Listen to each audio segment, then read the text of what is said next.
ज्ञानेश्वरा करुणा करा दयाळा तुमचा अनुग्रहाला तो लोक पाहून जावे चिराचिरी ज्यांचे केले स्मरण व सगळं विद्यांची आधी करणं त्याची बंधू श्रीचरण श्रीगुरूंचे ते नमस्कार मी आता नमो सद्गुरु तुकिया ज्ञानदीपा नमो सद्गुरु सच्चिदानंद रूपा नमो सद्गुरु भक्त कल्याण मूर्ती नमो सद्गुरु भास्करा पुण्यकीर्ती राम रूप केली रामे कौसल्या माऊली राम राहिला मानसी ध्यानी चिंतनी जयासी राम होय त्यासी संज्ञा नाही भरवसा सेवेकरता घेतलेला आपण विश्ववंदनीय जगतवंदनीय संत श्रेष्ठ श्री जगद्गुरु तुकोबारायांचा रामायण प्रकरणातील अभंग आहे. अखंड हरिनाम सप्ताह रामनवमी ते हनुमान जयंती या कालावधीमध्ये आपल्या हगारीवाडी येथे अखंड हरिनाम सप्ताह आणि त्यांच्या निमित्तानं हे 6व्या दिवसाची बरोबर आहे 6व्या दिवसाची आणि ही सेवा माझ्याकडे आलेली आहे आणि 6वा दिवस आहे म्हणून 6 चरणाचा अभंग घेतलाय तर निवडलेला आहे. बरं काय अभंगामधून जगद्गुरु तुकोबार आहे बरं का भगवान परमात्म्याचा उदारपणा सांगतात अवधार्य सांगतात. रामनवमी पासून हा उत्सव चालू आहे बरोबर आहे. रामनवमी हा पर्वकाळ आहे. कृष्णाष्टमी हाही पर्वकाळ आहे. वामन जयंती हाही पर्वकाळ आहे. महाशिवरात्र हाही पर्वकाळ आहे आणि नरसिंह जयंती हा सुद्धा पर्वकाळ आहे. रामनवमी पर्वकाळ आहे आणि पर्वकाळ म्हणण्यापेक्षा पूर्ण महिना चैत्र महिना पर्वकाळाचा आहे. उत्तम हा चैत्र मास आणि ऋतू वसंताचा दिवस किंवा तुका हरिदास तराळ अवघे हाकारी सकळ यारे बंधू शिखरातळ चैत्र मास पर्वकाळ महादेव दर्शनी म्हणजे पूर्ण महिना हा चैत्राचा पर्वकाळाचा महिमा. आणि या महिन्यामध्ये भगवान परमात्मा दुष्टांचा नाश करण्याकरता धर्माची संस्थापना करण्याकरता अवतीर्ण झाले बरोबर नाही. म्हणजे अवतार घेतला अयोध्येमध्ये अवतार घेतला. आता अवतार किती देवाचे अवतार किती सांगता येत नाहीत. अनंत अवतार घेशी भक्ता कारणे कनवाळू कृपाळू दिना लागे उद्धरणे किंवा अवताराच्या राशी तो हा उभा अवताराच्या राशी बर का. आता तुम्ही सगळे शेतकरी आहेत. तुमची ज्वारीची किंवा गव्हाची रास पडली ना शेतामध्ये त्याच्यामध्ये एक एक गहू किती आहे म्हणून तुम्हाला सांगता येईल का? नाही सांगता येणार.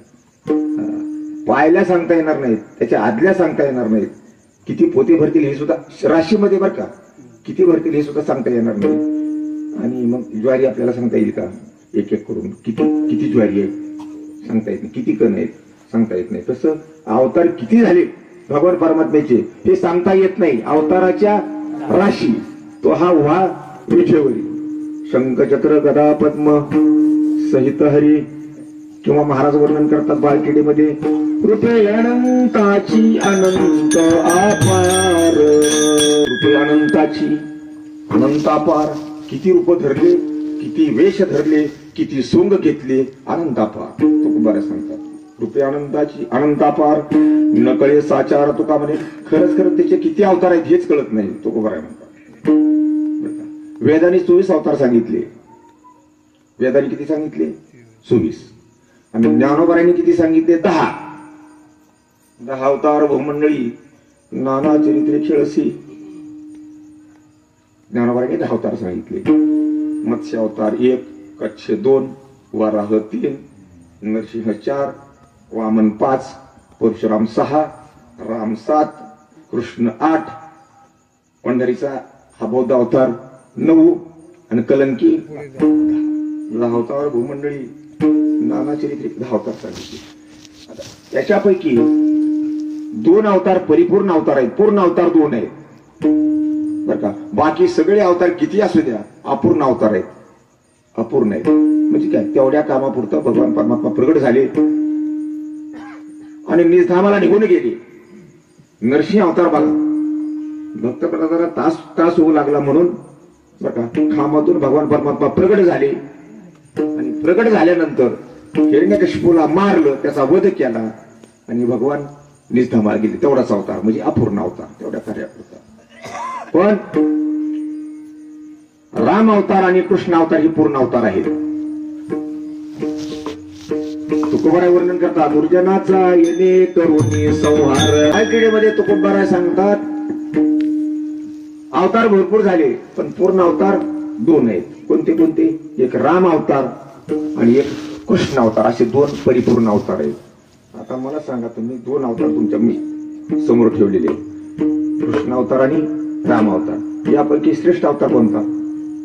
कृष्ण अवतार श्रेष्ठ का राम अवतार श्रेष्ठ? राम अवतार श्रेष्ठ आहे. आणि त्याचं वर्णन श्रीमद भागवतामध्ये एकनाथ महाराजांनी केलेलं आहे. जो अवताराची मूळ पीठ, जो अवतारा माझी अतिश्रेष्ठ, जो वीरवृत्ती माझी उद्भट अतिवरिष्ठ श्रीराम.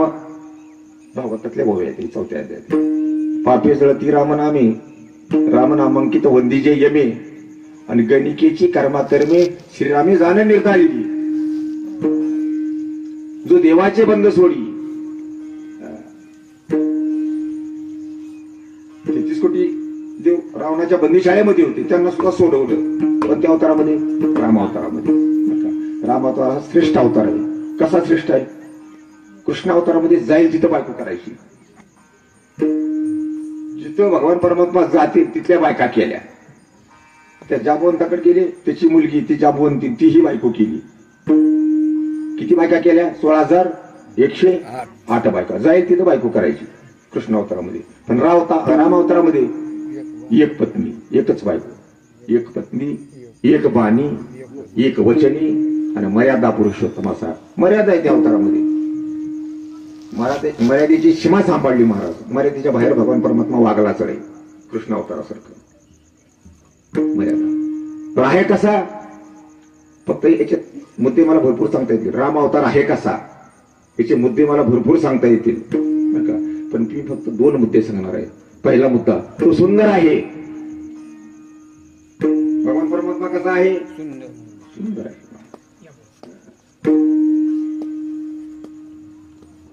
बालकांडामध्ये वर्णन आलेलं आहे. कंसाला बाळातीनं झाली नाही. राम जन्माला का नाही? कारण का? अरे भगवान परमात्मा जन्मालाच येत नसतो. बालकांडामध्ये असं वर्णन केले नाथ महाराजांनी भावार्थ रामायणामध्ये. श्रीराम स्वय अयोनी, योनी मार्गाने जन्म नाही देवाचा. श्रीराम स्वय अयोनी, तो स्पर्शाला नाही जन्म योनी. कंसाल्या सन्मुख देखे नाही, आश्चर्य म्हणे विपरीत. कंसाला आश्चर्य करू लागली. कारण का आश्चर्य करू लागली? अरे आपल्या मायकी ज्यावेळेस बाळंतीण होतात त्यावेळेस हॉस्पिटलमध्ये किंवा प्रसूती घरामध्ये बाळंतीण होतात, पोट दुखतं, प्रसूतीच्या कळा येतात बरं का. आणि प्रसूती झाल्यानंतर मग ते सगळे कपडे बिपडे सगळं बदलावं लागतं ना, ते सगळ्याला माहिती आहे. बाळणपणाची व्यथाच अशी आहे बरं का.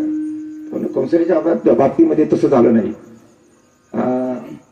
बालकांडामध्ये महाराजांनी वर्णन केले नाथ महाराजांनी बरं का. नाही दुःखी नले गर्भपोट, कंसरीचं पोट दुखलं नाही. आपण ज्यावेळेस जन्माला आलो त्यावेळेस आपल्या आईचं पोट दुखल्याशिवाय राहिलं?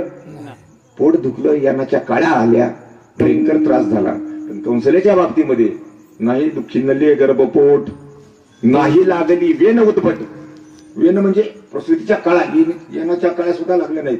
स्वय श्रीराम झाला प्रगट, अति उद्भट तेज. काय तेज होतं महाराष्ट्रात. स्वतः भगवान परमात्मा प्रगट झाले. का प्रगट झाले?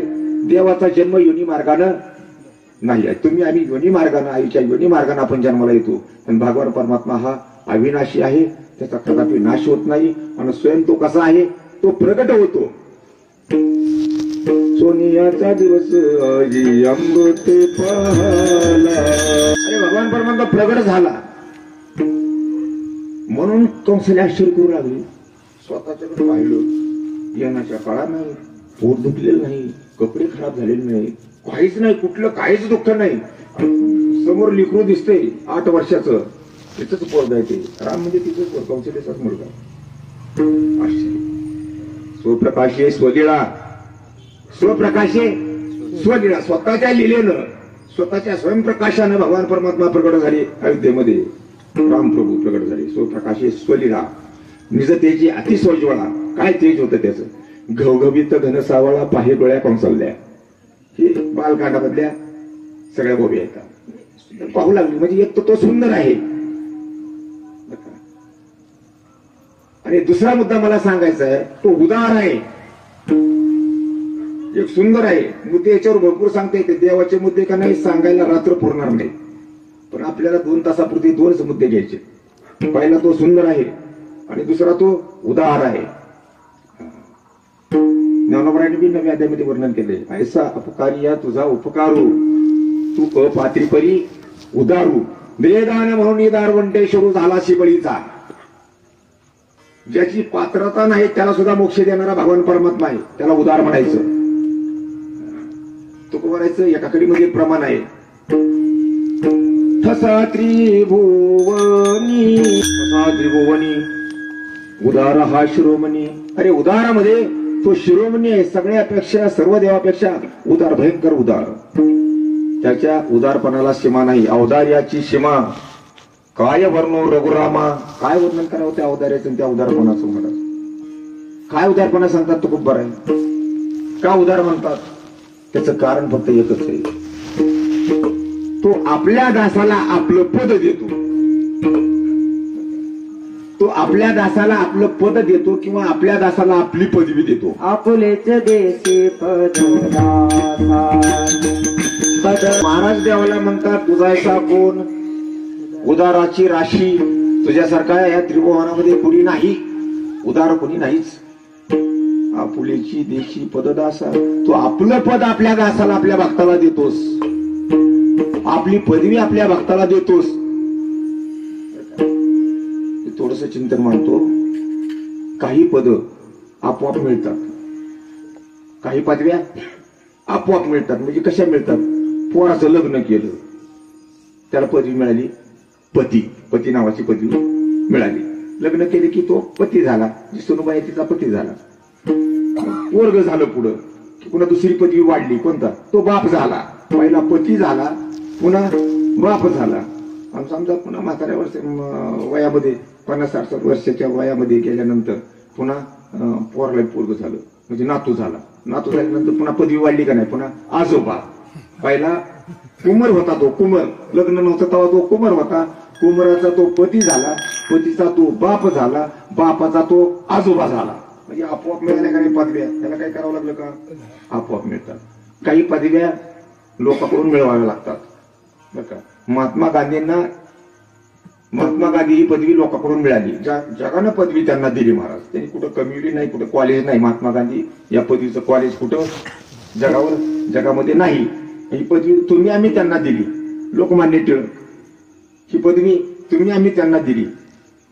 काही पदव्या लोकांकडून मिळत असतात, काही पदव्या आपोआप मिळतात, काही पदव्या मिळवाव्या लागतात.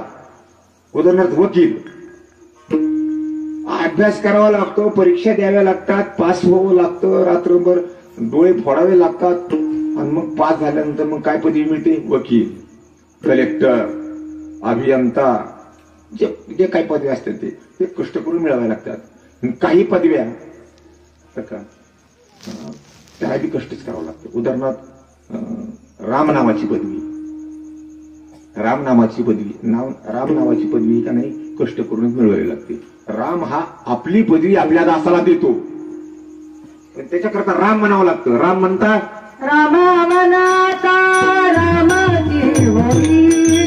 राम नावाची पदवी प्रभू रामचंद्र आपल्या दासाला देतो, आपल्या भक्ताला देतो. कोणची पदवी. राम ही पदवी. आता राम ही पदवी म्हणजे काय. कोणाचंही नाव राम आहेच का नाही. आता इथं सुद्धा कोणाचं तरी नाव राम असेलच. काही राम नावाची पदवी आहे का ती का. राम नावाची पदवी म्हणजे नेमकं काय तर सच्चिदानंद पद. तुकोबारांनी सांगितलं का नाही, सगळ्या जगाला आव्हान केलं का नाही. अरे आयुष्याच्या साधने सच्चिदानंद.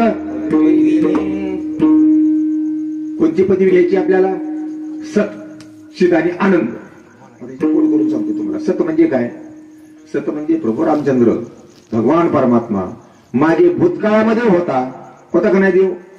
आताही तो विठेवर उभा आहे, आताही आहे का नाही?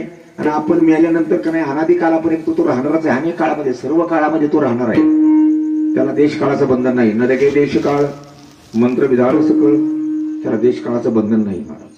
तो भूतकाळामध्ये होता, आता वर्तमान काळामध्ये आहे आणि पुढे भविष्य काळामध्ये तो राहणार आहे. आपण भूतकाळामध्ये मागाल्या 100 वर्षात आपण होतो का? नव्हतो. आता आहोत आणि आणखी 20-20, 30-30 वर्षांना आपण राहणार आहे का?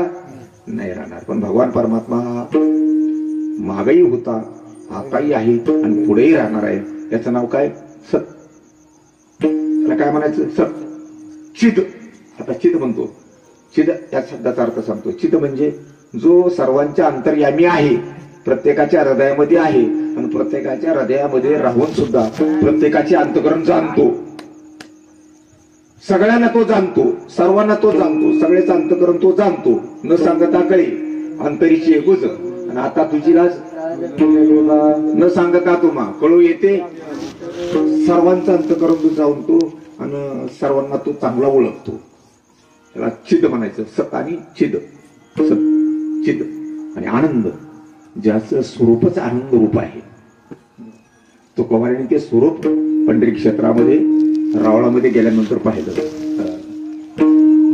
महाराजांच्या मनाला आनंद झाला. महाराज इतका आनंद झाला, इतका आनंद झाला बर का. भाग गेला नावगा झाला, आता कोटे धावे मन तुझे चरण देखलिया. भाग गेला चिन्ह गेला, अवघा झाला आनंद. किंवा आणखीन एक महाराजांचं प्रमाण आहे. आनंद रे विठोबा झाला माझ्या मनी,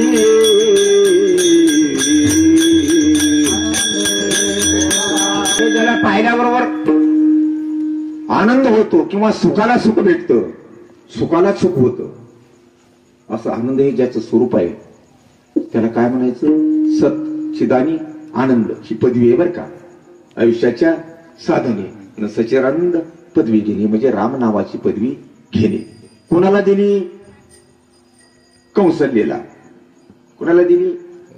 महाराजांनी पहिल्या अभंगामध्ये सांगितले, पहिल्या चारामध्ये सांगितले ना, रामरूप केली रामे कौसल्या माऊली. रामानच आपली आई, आपली माता, आपली जननी कौसल्या रामरूप केली. पण का केली, कशामुळे केली हे आपल्याला पाहिजे. कौसल्याकडे एक भाव होता. कोणता? वात्सल्य भाव. कोणता भाव? वात्सल्य. आईचं मुलावर असणारं प्रेम, आईची मुलावर असणारी माया, त्याला कोणता भाव म्हणायचं? वात्सल्य भाव. तुकोबाया वेळोवेळी ठिकठिकाणी सांगतात, मातेच्या चित्तामध्ये बाळाशिवाय दुसरं काय नसतं. हिंदी दोह्यामध्ये बी तुकोबायांनी सांगितलेलं आहे, लोभिके के चित्त धन बैठे. धनलोभेच्या चित्तात काय असतं? मनात पैसाच. लोभिके के चित्त धन बैठे. कामनी के चित्त काम. जी जारिणी असते तिच्या चित्तात सतत काम असतो. माता के चित्त फुट बैठे तो क्या के मन राम. किती दोहा आहे महाराजांचा. मग आईच्या चित्तामध्ये काय असतं? आपला मुलगा. मातेची चित्ती अवघी बाळकाची व्याप्ती, देह विसर्या फुला जवळी येता शिन गेला. बरं, ते बाळ सुखी असलं तर ती आईला आनंद आहे. समजा पाय मोडला, दवाखान्यामध्ये ऍडमिट केलं, तळमळतय, रडतय, त्रास होतय, वेदना होत्यात, तर त्याच्यापेक्षा जास्त वेदना त्या जवळ बसलेल्या स्टूलवर बसलेल्या आईला होत असतात. ती जवळ बसूनच असते महाराज. कारण का? बाळाला होत असलेलं दुःख आई सहन करू शकत नाही. त्याच्या दुःखे पडे आपण खापरी, लाही तळीवरी होई जायची. ज्वारी तापलेल्या तव्यावर टाकावी,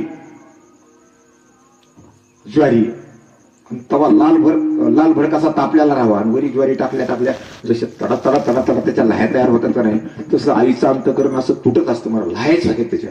कशामुळं? आपल्या बाळाचं दुःख पाहून.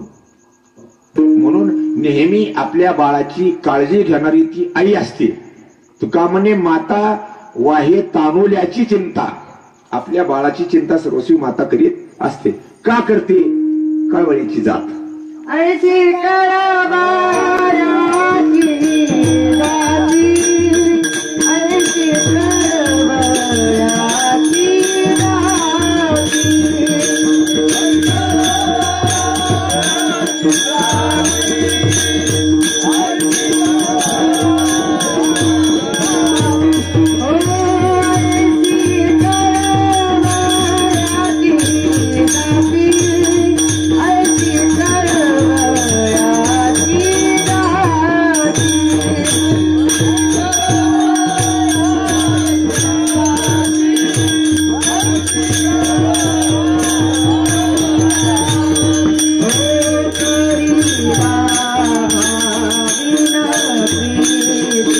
करीला वागीला प्रीती ऐशी करवयाची राती ऐशी करवयाची राती ऐशी करवयाची राती ऐशी करवयाची राती करीला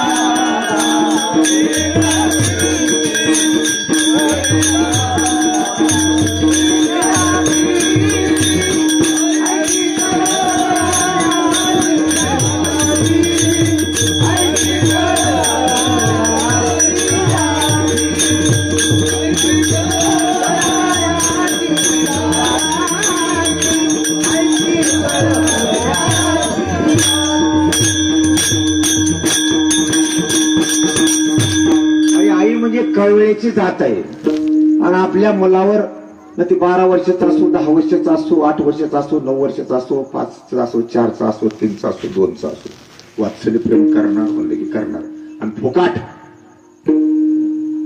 पैसे न घेता कुठली अपेक्षा न करता आई आपल्या मुलावर वात्सल्य प्रेम करत असते. तुका म्हणे दे हे विसरे या फुला परंतु आघात होतो त्याला लागू नाही दी. आपल्या मुलाला आघात लागू देत नाही त्याचा घात कधी होऊ देत नाही. त्याला सर्वशी त्याचा सांभाळच करते आणि हेच घडले त्यांच्या कौशल्य मातेच्या बाबतीमध्ये. कर्मे श्रीराम वनवासा गेला देवाचं कर्म असलं होतं. आता सर्वसामान्य माणसं म्हणतात महाराज आमचं लय चांगलं होतं पण असं कसं झालं कुणाला माहिती. कर्म माहिती परीशी गव्हारा साधं अभंग आहे ज्ञानोबारायचा. कर्मे श्रीराम वनवासा गेला. आता असं म्हणतो मी कर्मे श्रीराम वनवासा निघाला. आपण असं म्हणू कर्मे श्रीराम वनवासा निघाला. कैकेयी मातेनं वलखिले आणून दिले कुणाला रामचंद्र प्रभूला. आता प्रस्थान होणार आहे वनाकड प्रस्थान होणार आहे. काय केलं बरं कौशल्या मातेनं. नाथ भागवतामध्ये भावार्थ रामायणामध्ये एकनाथ महाराज वर्णन करतात. वनवास नित्य संपूर्ण विजयी व्हावया रघुनंदन सर्वाचे प्रार्थन करी आपण कौशल्या. सगळ्यांची प्रार्थना केली सगळ्यांची विनंती केली. कोणी कौशल्यानं. आता कोणाकोणाची विनंती केली आणि काय विनंती केली हे मी नंतर सांगतो. पण प्रथम तिनं काय केलं. प्रभू रामचंद्र वनवासाला निघाले. वल्गय अंगावर धारण केले. रामाने लक्ष्मणानं सीतेनं राजा दशरथाला कौशल्यला सुमित्रेला आणि पहिल्या प्रथम कैकेयी मातेला प्रदक्षिणा घातल्या. त्यांचे चरणवंदन केले दर्शन घेतले आणि मग सगळ्याचा आशीर्वाद घेऊन निघाले. तर काय केलं कौशल्य मातेनं. कौशल्य मातेला भयंकर काळजी वाटू लागली. काय करावं. आता वनात माझा राम गेल्यानंतर कुठलंही पाणी पिणार आहे. सरोवराचं पाणी पिणार आहे. नदीचंही पाणी पिणार आहे. हिरेचंही पाणी पिणार आहे. विहिरीचंही पाणी पिणार आहे. मग न जाणो माझ्या बाळाला माझ्या रामाला गॅस्ट्रो झाला तर आपल्याला होतो का नाही गॅस्ट्रो. पावसाळ्यामध्ये बघा तुम्ही दुर्गंधी पसरल्यानंतर पाणी बिघडल्यानंतर आपल्याला गॅस्ट्रो होतो का नाही. पळ दवाखान्यामध्ये. माझ्या रामाला गॅस्ट्रो झाला तर म्हणून तिनं पहिल्या प्रथम त्याचं निवारण करून टाकलं कौशल्यानं. काही सेवक पाठवले होते आणि काही सेवक पाठवून काही वनस्पती आणल्या होत्या रामासाठी. कोणत्या. नाना जळे शिबिताप आहे. हे अयोध्या कांडामधले वर्णन आहे बरं का सगळं. अयोध्या कांडामध्ये नाना जळ शिबिताप आहे.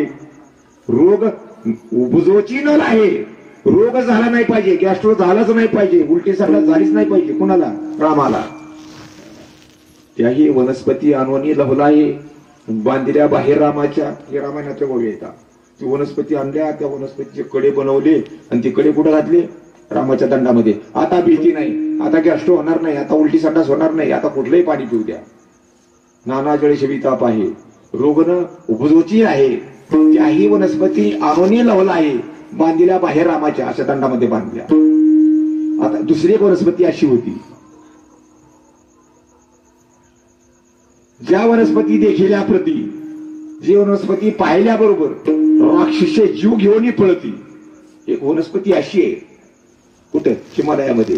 ती वनस्पती अशी आहे की त्या वनस्पतीला दुष्ट माणसाने जर बघितलं, आसुरी माणसानं जर ती वनस्पती पाहिली, काय जाणो काय भानगड त्या वनस्पतीमध्ये गुण असा आहे. रामायणामध्ये आलेला विषय, की राक्षस, ते असुर, ते दुष्ट माणसं त्या वनस्पतीपासून पळून जात होते.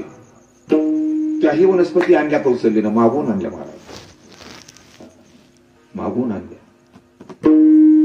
नाथ भागवतामध्ये, भावार्थ रामायणामध्ये एकनाथ महाराज सांगतात, ज्या वनस्पती देखिल्याप्रती राक्षसे जीव घेऊन पळती, त्याही अनोनिया निश्चिती आणि बांधलेल्या हाती रामाच्या किती किती व्यवस्था केली आईनं बघा की कौशल्या मातेने किती. माझ्या लेकराला काही होऊ नये बरं का. राम निघाले महाराज, आणि निघाल्यानंतर अयोध्येच्या बाहेर पडले. त्यावेळेस कौशल्या मातेनं सर्वांचं प्रार्थना केलं, म्हणजे सर्वांना प्रार्थना केली की माझ्या रामाला सांभाळा. काय विषय होता कौशल्याचा? एकच विषय, माझ्या रामाला सांभाळा. ब्रह्मदेवा माझ्या रामाला सांभाळा. आणि तुम्ही भावार्थ रामायण बघा, अयोध्याकांड बघा, 7व्या अध्यायामध्ये सगळं लिहिलेलं आहे. विष्णू माझ्या रामाला सांभाळा, भगवान शंकर माझ्या रामाला सांभाळा, पार्वती माते माझ्या रामाला सांभाळा. हे तसं दिशानो काही दिशाने विनंती केली कौशल्यानं, माझ्या रामाला सांभाळा.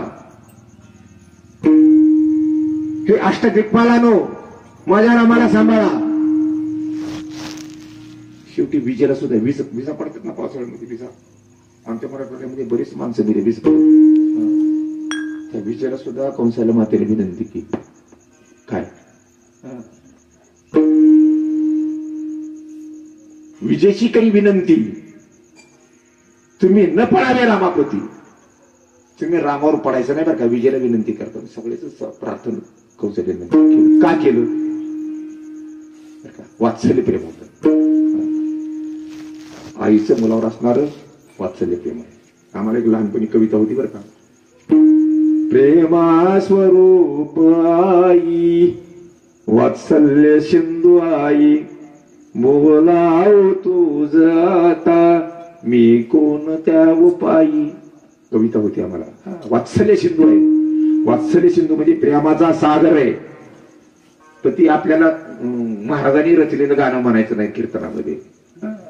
आई प्रेमाचा सागर दिले तिला जीवनाला आधार. तुम्ही लिहिलेलं आहे, तुकोबारायचं भाषण नाहीये, ते ज्ञानोबाने लिहिलेलं नाही. ती कुठेही कोणी काही काय करायचं तिकडे तमाशामध्ये म्हणायचं. वात्सल्य प्रेमामुळं रात्रंदिवस बर का तिच्या कौशल्याच्या बर का कशामध्ये अंतकरणामध्ये राम, रात्रंदिवस रामाचं चिंतन. माझा राम, माझा राम. आमच्या शेजारी गंगूबाई नावाची एक म्हातारी होती, आजी, फार जुनी आजी, वाढल्या त्यांच्या श्राद्धाचं कीर्तन माझ्याकडेच होतं, मराठीची भिषण नाव. तिने ती पंचमीला बाया भुलई खेळतात ना, भुलई, त्या भुलई खेळामध्ये गाणं म्हणायचं. ती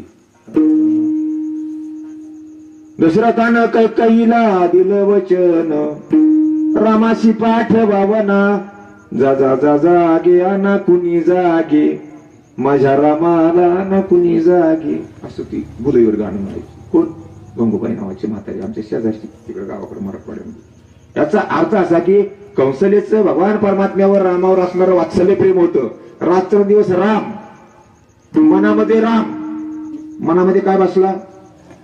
बैसला तो माझे मनी, नका कोणी लाजवू, नका कोणी लाजवू, बैसला तो माझे मनी. कौशल्याच्या मनामध्ये कोण बसला? राम बसला. ती आई सुटी महाराज वात्सल्य. मनामध्ये राम, ध्यानामध्ये राम, अंतःकरण रूपी घरामध्ये रामाचं चिंतन आहे, दुसरं चिंतनच नाही. भक्ताचं चिंतन सांगत असताना तुकोबाईंनी असं सांगितलं की भक्ताचं चिंतन फक्त भगवान परमात्मा असतो. विषय त्यांचा भगवान परमात्मा, विषय तो त्यांचा झाला नारायण. नावडे जनधन माता पिता, किंवा एक विषय तो सकाळांचा हरी. तसं कौशल्याचा विषय राम झाला. मनामध्ये राम, अंतकरणामध्ये राम, वाचेमध्ये सुद्धा राम.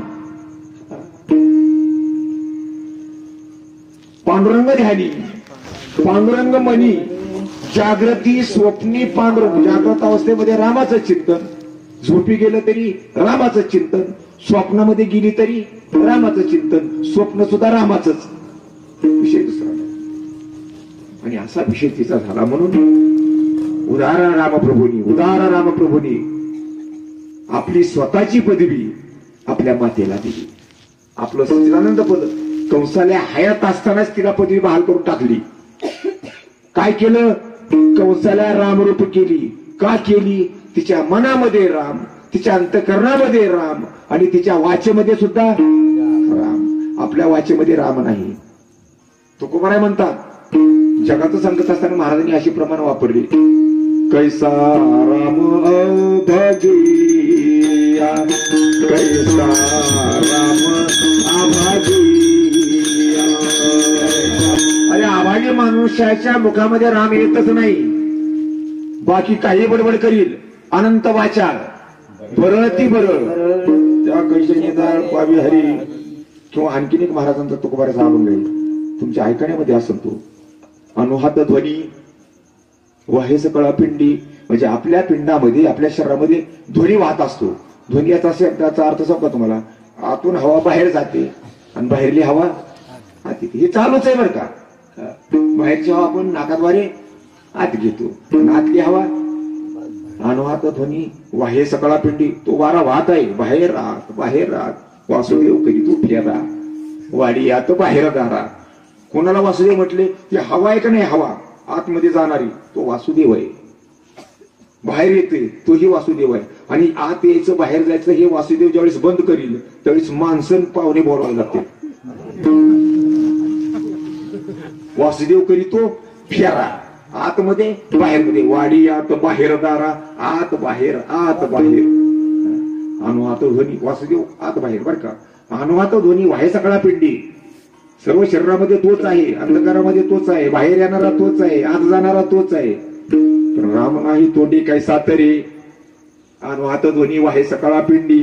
राम नाही तोंडी काय सातरे. अरे तुमच्या मुखाला राम जर नाही तर आपण तरुण जाणार कसं? राम नामानं दगड तरले. दगडाचा स्वभाव तुम्हाला माहितीये का?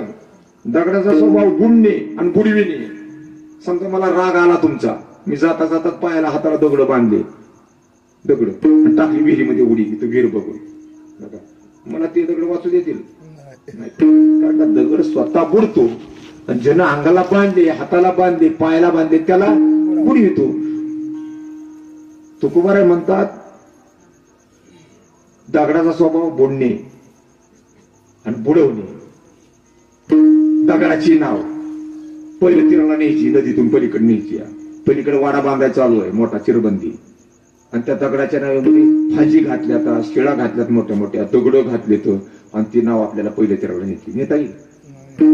तुकोबाराय म्हणतात अरे दगडाची नाव आधीच ते जड आणि ते काय दगड चालू जाणे, ते दगड पलीकडे कसे जातील? पण सागरावर दगड तरली का नाही रामनामानं. शिळा प्रतापे सागरी तारी. काय म्हणतात महाराज? शिळा प्रतापे सागरी तारी. शिळा शिळा शिळा म्हणजे मोठी मोठी दगड. शिळा प्रतापे सागरी तारी स्थापी विभीषण रावण मारी. पाण्यावर दगड तरी का नाही? उदकी तारीले पाषाण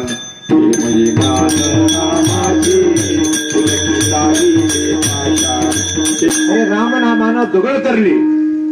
ज्या रामनामामध्ये दगड तारण्याची ताकद आहे तो प्रत्यक्ष श्रीराम प्रभू आपल्या मातेला वाया जाऊ दे. आणि तिच्या मनामध्ये राम, तिच्या ध्यानामध्ये, अंतकरणामध्ये राम, रात्रंदिवस राम, वाचेमध्ये राम.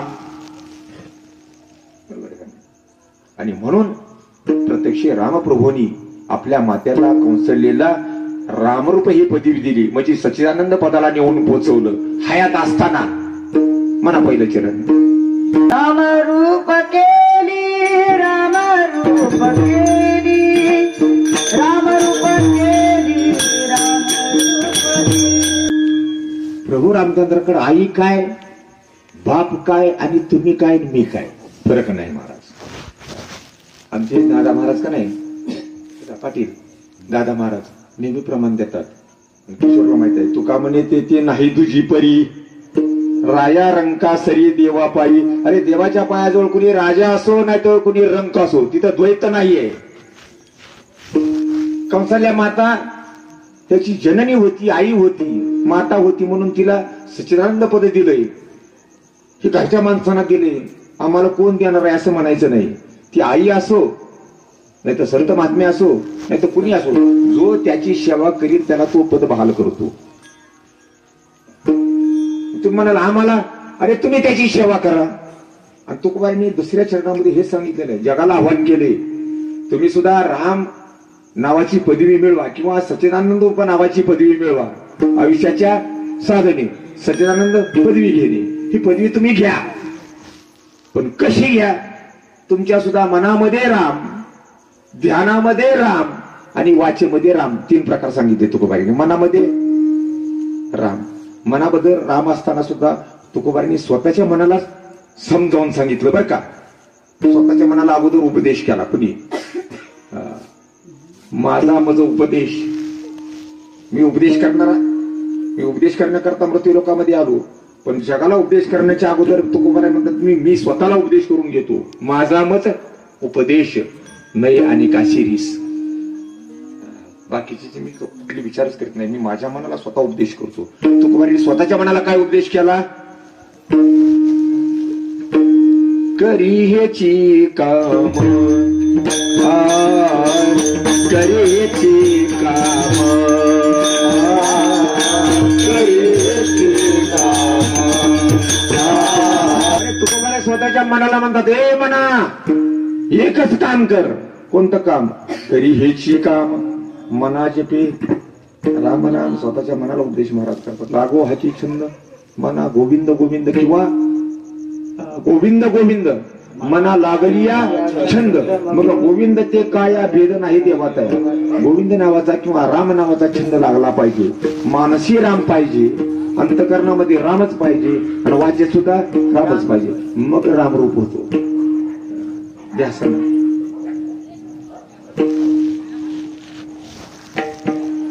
लाकडं फोडताना आळी निघते, एक आळी. आपण जुनं लाकूड जर फोडायला लागलो ना, ती आळी त्याच्यामध्ये पांढरी आळी निघत असते, अशी वाटायला. आळी निघाल्यानंतर ती काय करते माहितीये का? गांधील माशी असणारी ती गांधील माशी त्या आळीला उचलून घेऊन जाते आणि ती घरामध्ये एवढं गाडगं बनवलेलं असतं मातीचं, एवढं माळवत आला. ती गांधील माशी त्या आळीला कुठे नेऊन ठेवते? त्या गाडग्यामध्ये. माळवताला वर असतं बघा. आणि मग ती गांधील माशी तिला काही करत नाही, काही बोलत नाही, काही तिला चावत नाही, काही करत नाही. फक्त गांधील माशी आपल्या आपल्या कामाला बाहेर जाते, आत येते, बाहेर जाते, आत येते, बाहेर जाते, आत येते. ती आळीमध्ये असते. पण आईला असं वाटत असतं की कोण्या दिवशी येते की हिच्या मनात काय आहे की, कोण्या दिवशी मला खाऊन टाकते की, आणि कोण्या दिवशी मला निपांत माझा करते की, आणि मला कोण्या दिवशी काही मारून टाकते. कुणाला वाटायचं? त्या आळीला. आळी जिवंत असायची. असा ध्यास करत करत करत करत करत करत काय होतंय? त्या आळीला पंख फुटतात. त्या आळीला काय होतंय? ध्यासानं पंख फुटतात. आणि पंख फुटल्यानंतर ती आळी एके दिवशी उडून जाते महाराज ध्यासानं. तुका म्हणे आळी जेवी नुरेची वेगळी, असं प्रमाण आहे. जेवी नुरेची वेगळी. वेगळी म्हणजे तर काय? ती गांधील माशी आणि आळीमध्ये काही फरक राहत नाही. कशानं? ध्यासानं. तसं भगवान परमात्म्याचा, प्रभू रामचंद्राचा जर ध्यास केला तर ध्यास करत करत करत तुम्ही काय व्हाल? प्रभू रामचंद्रच व्हाल, म्हणजे रामरूपच व्हाल. सच्चिदानंद पण तुम्हाला प्राप्त होईल. म्हणून महाराज सांगतात, राम राम स्वरादी लाहो करा गाठ घाला मुळबंदी, साडा वावल्या उपाधी लक्ष लावून रा गोविंदी गा. म्हणून रामनामाचे चिंतन करा मागतात. आईशी जोडी करा, रामकंठी धारा, जेनेच के घेरा गर्भवास, नाशिवंताटी प्रिया पुत्रधन, विजत्याचा शीन तिची. म्हणून महाराजांची एक आग्रहाची आणि कळकळीची विनंती आहे, तुम्ही रामनामाचे चिंतन करा.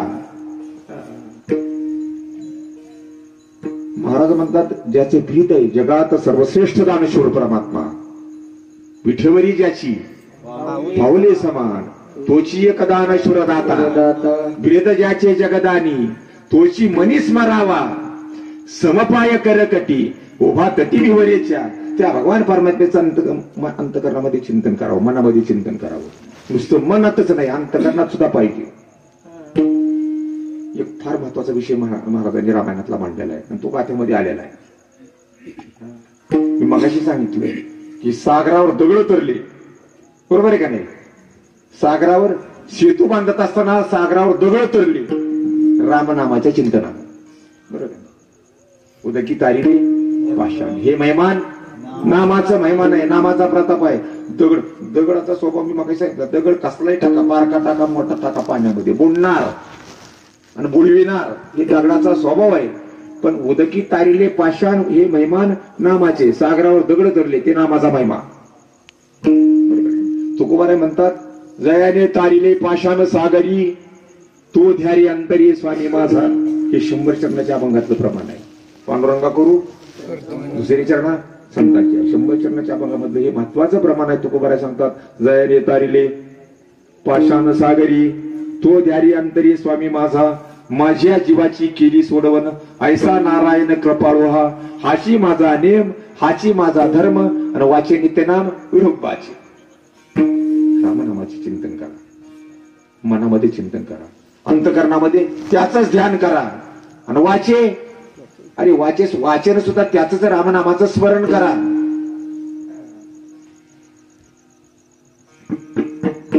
वेळ करू नका, चिंतनाशी न लगे वेळ, सर्व काळ करावे सदा वाचे नारायण, ते वदन मंगळ. ते तोंडही चांगलं आहे, बघितलं तर सकाळी फायदा होण्यासारखं तोंड आहे. जे तोंड रामनामाचं चिंतन करताय, जे भगवान परमात्म्याची सेवा करताय, ती तोंड चांगले. तुकोबाराची भाषा आहे. मी म्हणत नाही, मी काय कोणाची बी तोंड बघायला तयार आहे. सकाळी उठून निघाला की कोणाची तोंड, आपल्याला काय करायचं. पण तुकोबाराची भाषा आहे. महाराज म्हणतात, जळू त्याचे जालेपण, न देखीची समचरण, असं महाराज म्हणतात. त्याचं तोंड सुद्धा पाहायला नको. जया विठ्ठल नेम नाही, आणि तोची प्रेतरूप पाही. तो प्रेतरूप आहे, तो मडच आहे, त्याच्या मुखामध्ये देवाचं नाम नाही. तो पण जर नाम असेल तो तरल्याशिवाय राहणार नाही, त्याला राम नावाची पदवी मिळाल्याशिवाय राहणार नाही. आणि म्हणून महाराज सांगतात, राम राहिला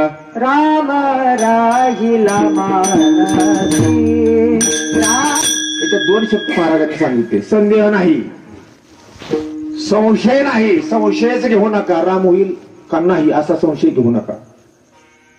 मनामध्ये रामाचं चिंतन, ध्यानामध्ये रामाचं चिंतन, मुखामध्ये रामाचं चिंतन, एवढं जरी करून आम्ही राम होतोय का नाही हा संशय बाळगू नका, संदेह घेऊ नका. भरवशानं महाराज सांगतात, 1000% भरवशानं महाराज सांगतात, तो रामरूपच होतो. राम राहिला मानसी, ध्यानी चिंतनी जयाशी, राम होय त्याशी संदेह नाही भरवसा. आता मी पहिल्या चरणामध्ये पुन्हा जातो. कौशल्याची रामरूप झाली, ती कोणत्या भावानं झाली? वात्सल्य भाव. पहिला भाव वात्सल्य भाव. आता नंबर 3च्या चरणामध्ये तुकोबाराय बर का शांत भाव सांगतात. शांत भाव, कोणता भाव? शांत भाव. शांत भावाचं वर्णन ज्ञानोबाईंनी असं केलंय. शांत भाव, देव राजा अरे आपण प्रजा. शांत भाव कोणता?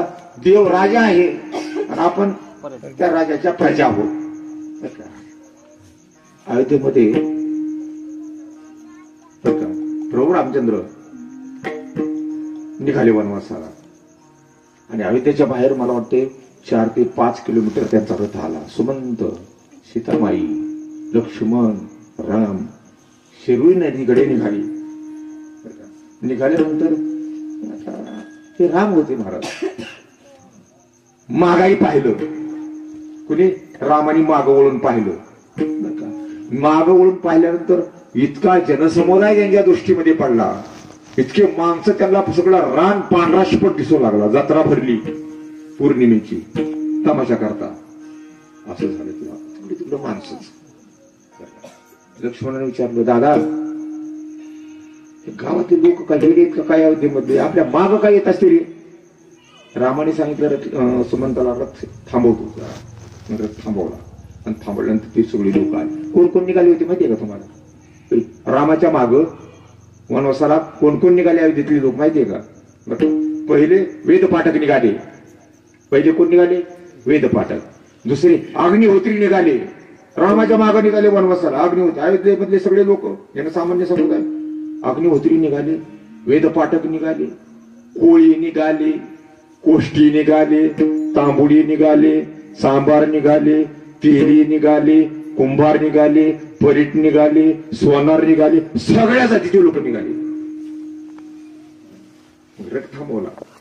रथ थांबवल्यावर हे जवळ आले. जवळ आल्यानंतर सांगू लागले, रामा, ज्या कैकेयीने मातेनं तुम्हाला वनवासाला पाठवायचं ठरवले, तुम्ही वनवासाला निघालात, की तुम्ही वनवासाला गेल्यानंतर ही कैकेयी आम्हाला जिवंत राहू देणार नाही. कारण का नामदेव महाराजांनी कैकेयीला पापिनी शब्द वापरला. कैकेयी माता सावत्र होती, बरोबर आहे का नाही? रामाची सावत्राई कोण? कैकेयी सावत्राई. पण रामाने तिला पहिल्या प्रथम नमस्कार केला, तिला प्रमाण मानलं महाराज. सावत्राई कैकेयी. पण त्या कैकेयीला नामदेव महाराज म्हणतात, मंचकी बैसली होती ते पापिनी. कैकेयीला काय नाम आलं? पापिनी. आणि ती पापिनी नगरजन लोक म्हणतात की आम्हाला ती नीट वागू देणार नाही, नीट खाऊ पिऊ देणार नाही, नीट जीवन जगू देणार नाही, आम्हाला तुमच्या बरोबरच यायचे. त्यावेळेस रामाने एक ओवी सांगितली. कुठं? अयोध्याकांडामध्ये. का मला वाटते 11व्या अध्यायामध्ये ती ओवी आली. मज नित्य ध्याता अहर्निशी. अरे लोक हो, माझं अहर्निशी रात्रंदिवस माझं ध्यान करत असताना मी जवळीच आहे त्यापाशी. मी कुठं लांब नाही, मी वनात नाही. तुम्ही माझं नित्य रात्रंदिवस ध्यान करत राहा, मी तुमच्या जवळच आहे. माझं नित्य ध्याता अहर्निशी. अहर म्हणजे दिवस, निशी म्हणजे रात्र. रात्रंदिवस माझं चिंतन करा तुम्ही अंतकरणामध्ये, मी तुमच्या जवळच आहे, मी अखंड आहे त्यापाशी. जीवेनं विसंभावे मदसी. मी त्यापाशी सर्वदा. जीवाला लगत माझं चिंतन करावं, माझं ध्यान करावं, आणि मी अखंड त्यांच्या जवळच आहे. म्हणजे पटलं ना लोकांना, बरं का? पटलं. पुन्हा ते लोक नगरजन सगळे यावेळी लोक माघारी गेले महाराज. तांबोळी गेले, तिली गेले, पानवाले गेले, कोष्टी गेले, कापडवाले गेले, सोनार गेले, सांबार गेले, तुतार गेले, लाहोर गेले, कोळी गेले, परक सगळे माघारी गेले. ब्राह्मण तेवढे राहिले. कोण राहिले? ब्राह्मण काही माघारी गेले नाही. मग पुढे शैरवनेरीचा मुक्काम आला. शैरवनेरीवर मुक्काम पडला. मुक्काम पडल्यानंतर सगळे झोपले. सीतामाई, रामप्रभू, सुमंत आणि लक्ष्मण सगळे झोपले. बामनही झोपले. आणि रात्रीचं कधी राम, लक्ष्मण, सीता हे अचानक उठले आणि निघून गेले महाराज. बामन तिथे झोपले. सकाळी उठल्यावर बामन म्हणले, देव काही वनवासाला गेला नसेल बाबा, देव गेला असेल अयोध्येकडे म्हणले, माघारी गेला असेल. ते कसा वनवास कशाचं काय म्हणजे गेला माघारी, चला आपण माघारी म्हणून ती पुन्हा दुसऱ्या दिवशी सकाळी बामन माघारी आलो. हा कोणता भाव आहे? शांत भाव. देवराजा आपण प्रजा. 14 वर्ष अयोध्येच्या लोकांनी, नगरवासियांनी रात्रंदिवस प्रभू रामचंद्राचं चिंतन केलं. हा शांत भाव आहे. ज्यावेळेस प्रभू रामचंद्र अयोध्येला परत आले त्या दिवशीच त्यांनी आनंद उत्सव साजरा केला. तोपर्यंत 14 वर्ष सण नाही केला त्यांनी. अयोध्येला आल्यानंतर मग पुन्हा आनंद उत्सव साजरा केला. आणि त्याचा गाथ्यामध्ये अभंग महाराजांनी दिलेला आहे. आनंद झाला अयोध्येशी, आला रघुनाथ, अवघा जय जयकार आळंगीला भरत. आनंदले लोक नर नारी परिवार. आनंदले लोक नर नारी परिवार. शंख भेरी तुरे वाद्याचे गजर. मग आनंद उत्सव साजरा केला. तोपर्यंत का नाही हे राम येईपर्यंत का नाही हे लोक राम नामाच्या चिंतनानं त्या अयोध्येतले लोक सगळे रामरूप झाले होते. म्हणा तिसरं चरण. अयोध्येचे लोक, अयोध्येचे लोक, अयोध्येचे लोक राम झाले सकाळी. हा तिसऱ्या चरणातला दुसरा भाव आहे. कोणता भाव? शांत भाव. पहिल्या चरणातला कुठला भाव? वात्सल्य भाव. कंसाल्या वात्सल्य भावानं रामरूप झाली, तर अयोध्येचे लोक शांत भावानं रामरूप झाले. आता जानकी माता कांत भावानं. जानकी माता विरह अवस्था होती महाराज. विरह अवस्था. बघा काय तिचं दुःख विचारावं. इकडे रामाला दुःख झालंय, पत्नी बायको आपल्या जवळ नाही. तिची चोरी झालेली आहे. कुणाची? बायकोची. परवा पिक्चर आलता बघा, कुठले चिंता केलं तुम्हाला स्वारगेटचं.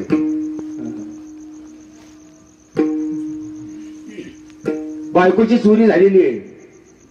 वेळ लागले रामाला.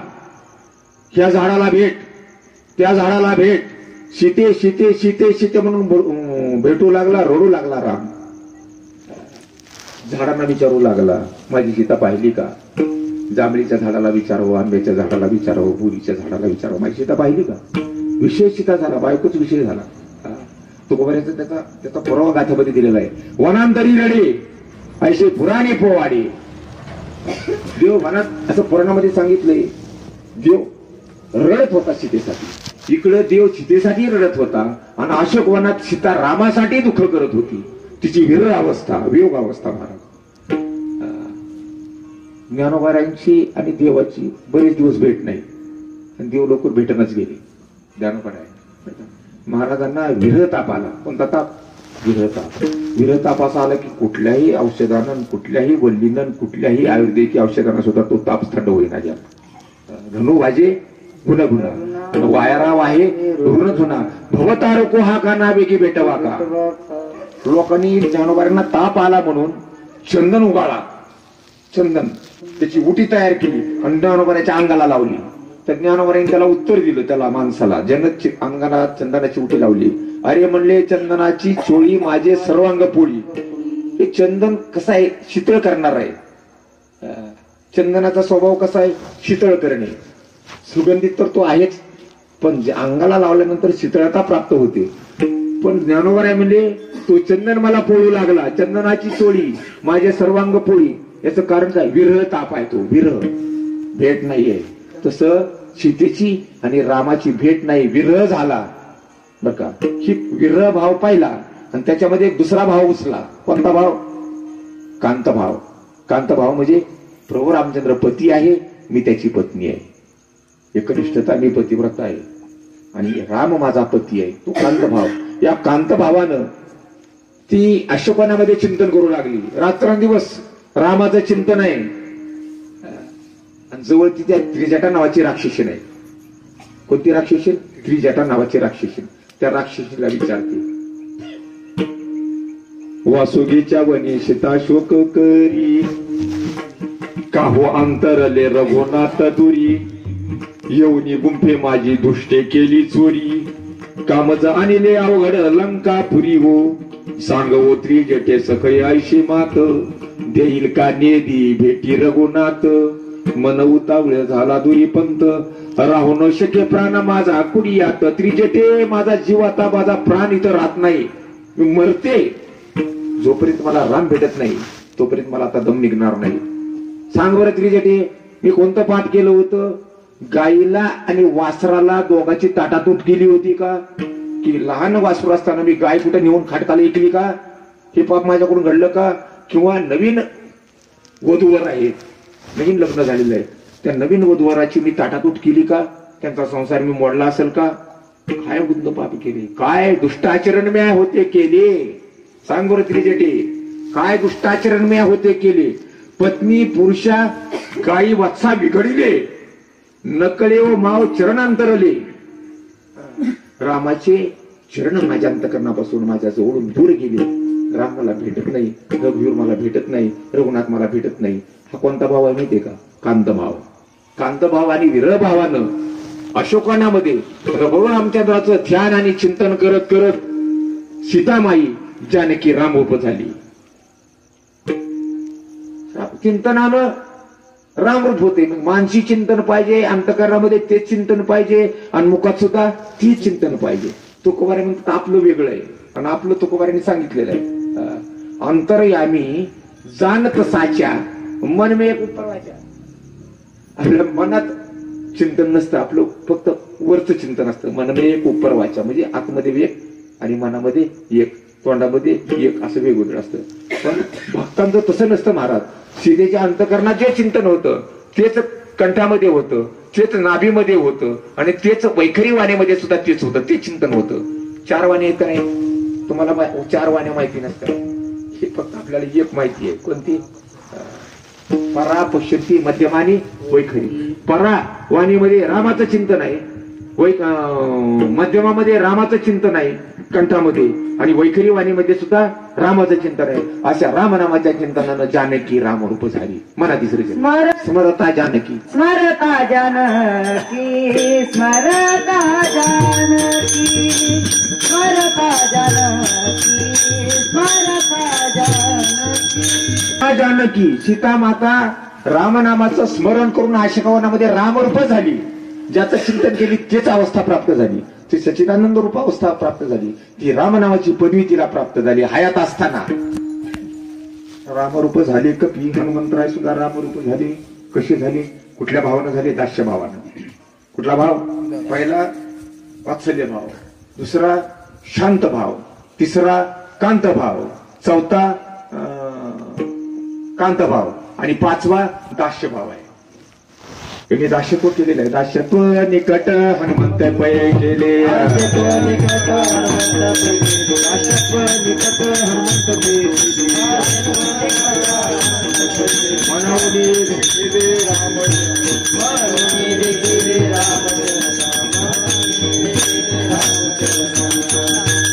अरे माईक जरा पुढे सरकवलं. खरं झालं. दास्यत्व निकट हनुमंत पै केले म्हणून देखील रामचरण. दास्यत्व भक्ती हनुमंतरायांनी केली. कुणाच्या सांगण्यावरून केली? अरे हनुमंतराय पहिलं सुग्रीवाच्या सेवेमध्ये होते. कुठं? ऋषमुख पर्वतावर सुग्रीव आणि हनुमंतराय राहायचे. आणि हनुमंतराय सुग्रीवाची सेवा करायचे. का करायचे? फार फार वर्षापूर्वी आधी बरं का सूर्यानं काही गोष्टी हनुमंतरायाला शिकविल्या. काही ज्ञान हनुमंतरायाला दिलं. कुणी? सूर्यानं बरंच ज्ञान सांगितलं. मग हनुमंतराय सूर्याला म्हणाले, गुरुवर्य काहीतरी दक्षिणा मागा ना. सूर्यानं सांगितलं, मला तुझी दक्षिणा काही नको बर का. मी राम अवतारामध्ये मी सुग्रीव होणार आहे. मी कोण होणार आहे? सुग्रीव. त्यावेळेस मग ऋष्यमुख पर्वतावर माझी थोडीशी सेवा कर, तीच मला गुरु दक्षिणा. आणि म्हणून हनुमंतराय सुग्रीवाच्या सेवेमध्ये ऋष्यमुख पर्वतावर ऋष्यमुख पर्वतावर सुग्रीव राहत होते. का राहत होते? त्याचा थोरला भाऊ वाली त्याला रोज येऊन दणके मारायचा, पण तो त्या पर्वतावर येत नव्हता. ऋष्यमुख पर्वतावर त्याला यायची त्याची ताकद नव्हती. त्या पर्वतावर त्याला शाप होता म्हणून तिथं येत नव्हता. म्हणून सुग्रीव तिथं राहत होता. एक दिवशी सीतेचा शोध करत करत राम आणि लक्ष्मण त्या ऋष्यमुख पर्वताच्या पायथ्याला एका मोठ्या झाडाखाली आणि उभे राहिले. हिरवगार असं झाड, सावली होती त्याच्या खाली आणि दाट सावली. आणि दोघ जण तिथं उभारले झाडाखाली, राम आणि लक्ष्मण. वरून सुग्रीवानं पाहिलं, हनुमंता माझा भाऊ लय कपटी बघ. वाली माझा लय कपटी. कारण का? त्याला स्वतःला इथं येता येत नाही पर्वतावर, म्हणून त्यानं 2 माणसं मला मारण्याकरता पाठवलीत का काय असं मला संशय येतो. जा बरं तू बघून ये. मग हनुमंतराय आता काय सेवक होते सुग्रीवाची, सेवा करायची. जे सांगेल ती सेवा करायची. हनुमंतराय खाली आली आणि म्हणजे यांचं बघावंच गमन काय ते, म्हणून त्याच झाडावरती हनुमंतराय बसले. मग हे 2 जण उभारले दिवसभर फिरलेले, सीतेचा शोध केलेला. काट्या मनात इकडे तिकडे उन्हात तानात फिरलेले. शिनाऱ्याला हे 2 जण खाली बसले. रामही खाली बसले आणि रामाने अंग टाकलं लक्ष्मणानं आणि रामाच्या जवळ पाय चुकीत बसला. रामाने खाली अंग टाकलं. खाली अंग टाकल्याबरोबर वर बघितलं. वर बघितल्यानंतर सोनेरी रंगाची लंगोटी, सोन्याचीच लंगोटी वर चमकू लागली. ती लंगोटी कोणाची? मालकाची. सुवर्ण कोपीन दिसती शोभायमान कुंडली वज्र हनुवटी असं वर्णन केले रामदेव महाराजांनी. वज्र हनुवटी सुवर्ण कोपीन आणि दिसती शोभायमान कुंडली. कानामध्ये कुंडले चमकायलेत, सोन्याची लंगोटी चमकायलेत. अंजनी मातेने ह्यांना असं सांगितलं होतं, बाबा तू सुग्रीवाची सेवा कर, पण सुग्रीवाची सेवा करत असताना सोन्याची लंगोटी तुझी जो पुरुष ओळखील त्याच्यानंतर त्याची सेवा करायची. मग तो तुझा दुसरा मालक, मग त्याच्याशिवाय दुसरी कोणाची सेवा करायची नाही. खालून राम लक्ष्मणा म्हणजे राम लक्ष्मणा, अरे सोनेरी लंगोटीचा वानर हा कोण आहे? आणि हे ऐकलं कोणी? हनुमंतरायने. धाडशिका खाली उडी टाकली, तीच रामाचे पाय. आता मला खरा स्वामी सापडला. तिथून मग हनुमंतराय रामाच्या सेवेमध्ये हनुमंते केले. दास्यत्व निकट हनुमंते पै केले आणि म्हणून देखील रामचरण ती दास्य सेवा केली. दास्य भावांना हनुमंतराय रामरूप झाले. म्हणून यांना हनुमंतराय म्हणायचंच नाही, यांना रामच म्हणायचं. कारण का? राम आणि हनुमंतराय याच्यामध्ये फरक. देवते संत, देवते संत निमित्तच्या प्रतिमा. हे संत आहेत, महान वैष्णव आहेत. आणि वैष्णवामध्ये, संतांमध्ये आणि देवामध्ये काही फरक नाही असं तुकोबारांनी सांगितलंय. देवते संत निमित्तच्या प्रतिमा निमित्तच्या प्रतिमा निमित्तच्या प्रतिमा देवते संत निमित्तच्या प्रतिमा निमित्तच्या प्रतिमा निमित्तच्या प्रतिमा देवते संत हे देव आहे देव ह्या आहे म्हणजे दोघांचं असं समीकरण महाराजांनी जोडलं की संतच देव आहे हनुमंतरायच देव आहे पण हे बाकीच्या संतांच्या बाबतीत आहे पण हनुमंतराय दास्य सेवा करून रामरूप झाले स्मरता जानकी रामरूप झाले कपी आता एकच फक्त चरण राहिले आपले शेवटचे चरण मी सोडणार नाही रावणे श्रीलंका आणि रामापर झाला देखा आता रावणाला लंका कुठून मिळाली लंका सोन्याची त्या लंकेचं तुकोबाईंनी वर्णन केले गाथ्यामध्ये बरं का लंके माझी घरे किती ते ऐका सांगत असे संख्या जैशी तैशी 5 कोटी घरे पाषाणाची जेथे आणि 7 कोटी तेथे बिटबंदी कोटी घरे तांब्या आणि काश्याची 1 कोट घर तांब्याची आणि काश्याची होती काश्याची म्हणजे कास काळाचं कास आणि तांब 50 लाख घर तांब्याची आणि 50 लाख घर काश्याची कोटी घरे तांब्या आणि काश्याची आणि शुद्ध कांचनाची सप्तकोटी 7 कोटी घर बिस्किटच्या सोन्यानं बांधले होते हे कुणी एवढं सोनं कुठून आणलं कुणी बांधलंय हे सोनं कुणाकडे होतं माहितीये का कुबेराकडे आम्ही त्या नेवाशाला सप्त्याला गेलो आणि नेवाशाला सप्त्याला गेल्यानंतर दुपारी जेवण झाल्यानंतर महाराज आम्ही त्या प्रवरा नदीच्या पलीकडे एक मानभावाचा मोठा मठ आहे त्या मठामध्ये कृष्णाचं दर्शन घेण्याकरता निघालो आणि जाताना त्या वाळवंटामधून नदीच्या कोरड्या नदीमधून जावं लागायचं आम्ही ते नदीमधून जात असताना बाया येळे आणि खुरपे घेऊन ती वाळू उकरीत होत्या कारण का पूर्वीची कथा अशी सांगते की या कुबेरानं त्या नदीमध्ये सोन्याचा ढेग लावला होता त्या आणखीन मी सोनं सापडतंय तुम्ही बघा आणखीन मी कधी गेलं तर बाया तिथं आहेतच अजून खुरपे दररोज सकाळी जातात खुरपायला जात नाहीत ते कुणाच्या जेवारी उपटायला जात नाहीत जेवारी फोडायला जात नाहीत कुणाच्या फुलं तोडायला जात नाहीत कशाला जात नाही तिथं जाऊन गेला आणि खुरप घेतून ती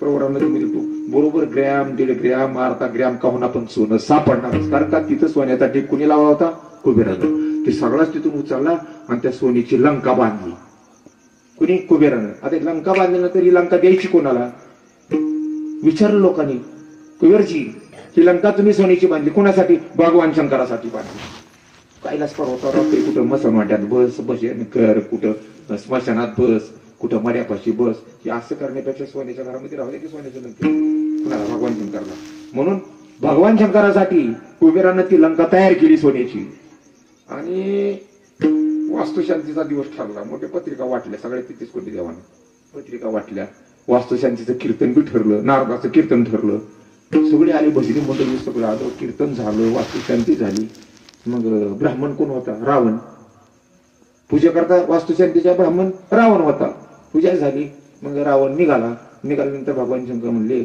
महाराज तसंच निघाला तुम्ही काही दक्षिणा मागाना त्यानं काय मागितलं माहितीये का त्यानं मागितली लंका कुणी रावणानं आता भगवान शंकर भोळे शिव भोळा आणि त्याचे पाय माझे चित्ती ती लंका देऊन टाकली रावणाला शंकर भोळे होते भोळ्या माणसाचं काही सांगता येत नाही एक बाई भोळी होती आणि त्याचा उतारा गाथ्यामध्ये आलेला आहे मी काय पदरचं माझ्या सांगत नाही एक बाई भोळी होती आणि गेली किराणा दुकानला पोरला घेऊन 4 वर्षाचं पोरग आणि 2 ते कॅडबरी चॉकलेट घेतली त्याच्या हातात दिले हातात येते हातात आणि सगळ्या गावात रडत बोंबलत फिरायला लागली माझं पोरग बघितलं का माझं पोरग बघितलं का माझं पोरग बघितलं आणि तिचं एकुलतं एक पोरग तिच्याच काकाला भोळी होती बरं का कशी होती ती भोळी होती वेडी रे वेडी भूतची वेडी असा अभंग आहे गाथ्यामध्ये साकाता गोडीचं विनेरी वेडी होती भोळी होती मग लोक म्हणले काय झाले म्हणजे माझं पोरग बघितलं का तुम्ही आणि ती काकाला काय अगो बाया माझा बाळ्या माझ्या काकाला सारखा नाही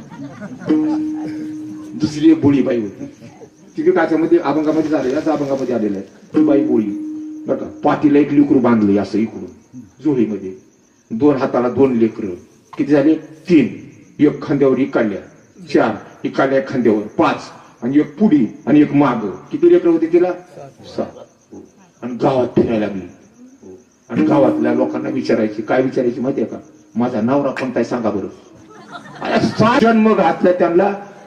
अरे लेकरे वित पुसे जगा. आणि माझा गुह कोण तो सांगा. गुह म्हणजे नवरा. माझा नवरा कोणता इथे सांगा बरं. बोली होती तशी भगवान शंकर बोली होती. ती लंका देऊन टाकली. लंका रावणानं खालीच केली म्हणजे दक्षिणा म्हणून त्याला मिळाली. त्या लंकेचा लंकेश रावण बर का. शेवटी रामानं त्याला मारलं. केला रावणाचा वध. आणि अवघा तोडीला संबंध. त्याचा संबंध तोडला. कोणाचा संबंध लय बर का. तुम्हाला संबंध सांगतो दोन. विद्या संबंध. ज्याच्याकडून आपण विद्या घेतो ज्ञान घेतो तो विद्या संबंध आहे बर का. व्यवहार संबंध. गावामध्ये आपण राहतो मग सरपंचाशी आपला संबंध येतो. ग्रामसेवकशी आपला संबंध येतो. पंचायत समितीला गेल्यानंतर तिथल्या साहेबाशी आपला संबंध येतो. हे व्यवहार संबंध आहे बर का. काही नकली संबंध आहेत. नकली बर का. या कुडीनं या शरीरानं या जीवावर केलेला संबंध आहे. आता जीव आहे आणि या जीवाबरोबर संबंध कोणी केला. या शरीरानं केला. या कुडीनं केला. पण या कुडीचा आणि जीवाचा संबंध हा फसली संबंध आहे. फसविणारा संबंध आहे. कारण का ह्या कुडीला ही जीव फसविल्याशिवाय राहणार नाही. कवा निघून जाईल हिला कवा इथून टाकून देईल हे काही सांग. ही फसली संबंध आहे. ना असली संबंध काही असली संबंध आहे बर का. असली संबंध म्हणजे देवाचा आणि जीवाचा असली जुना संबंध आहे. आणखीन एक संबंध आहे. कोणता संबंध आहे बर का. जन्म मरणाचा संबंध. आपल्या पाठीमागं काय लागले. जन्म आणि मरण लागले. ही जन्म आणि मरणाचा संबंध हे प्रत्येकाच्या माग आहे. ब्रह्मदेवाच्या माग आहे. इंद्राच्या माग आहे. रावणाच्या माग आहे.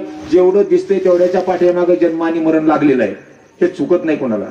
पण त्या रावणाचा जन्म आणि मरणाचा संबंधच तोडून टाकला. त्याचा वध केला.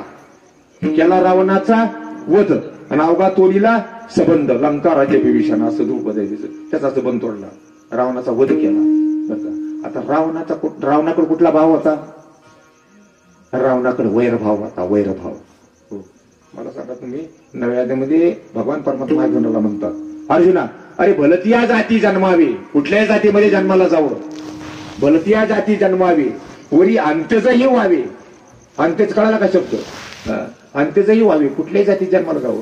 पण भक्त अथवा वैरी व्हावे माझी. याची माझी प्रेमलक्षणा भक्ती करावी. माझीच करावी बर का. आणि वैरभक्ती आणि वैरभक्ती कुणी केली. रावणानं केली. रामरूप झाला. वैरभक्ती कुणी केली. कंसानं केली. कंस सुद्धा कृष्णरूप झाला. कशा पद्धतीने भक्ती करा. मी फक्त 2 मिनिटं घेणार आहे. परीस असतो परीस बर का. त्या परिसानं काय केलं. जगातलं सगळं सोनं बरंच लोखंड सोनं बनवलं. त्या परिसाला दयायची लोखंडाची. कुठं गंजलेलं कुठं तुटलेलं कुठं फुटलेलं कुठे. आता आपण बघत नाही का वेल्डिंगच्या दुकानामध्ये डिकचा डिक पडलेला असतो तुटलेला. त्याला बेकार वाटायचं काय येलोची अवस्था आहे लोखंडाची. परिसाला वाटायचं ह्याने तिथं जायचं त्याच्या अंगाला स्पर्श करायचा त्या लोखंडाला की सोनच व्हायचं. स्पर्श करायला की सोनच व्हायचं. स्पर्श केला की सोनच व्हायचं. बरंच सोनं केलं त्यानं लोखंडाचं. काही लोखंड शिल्लक होतं त्याला आला राग बाकीच्या लोखंडाला. म्हणला आमची जातबाई ह्या परिसरानं सगळी सोन्याचीच करून टाकली. अरे औषधाला तरी लोखंड ठेवले का. दाराला कडी बनवायची खिळे बनवायची म्हणजे ते लोखंड ठेवणार नाही. म्हणजे तिला असं नाही झालं पाहिजे. त्याला धरून आणा त्याला खलासच करून टाकू. कोणाला परिसराला. 2 मोठ्या सांडशी आमच्या सोनारी सांडशी असतात मुशी उचलायच्या अशा. ते सांडशी 2 सांडशी गेल्या बाबा त्याला शोधायला. कोणाला परिसाला आणायला. ती सांडशी परिसाला आणायला गेल्यानंतर तो परिस त्यांना सापडला.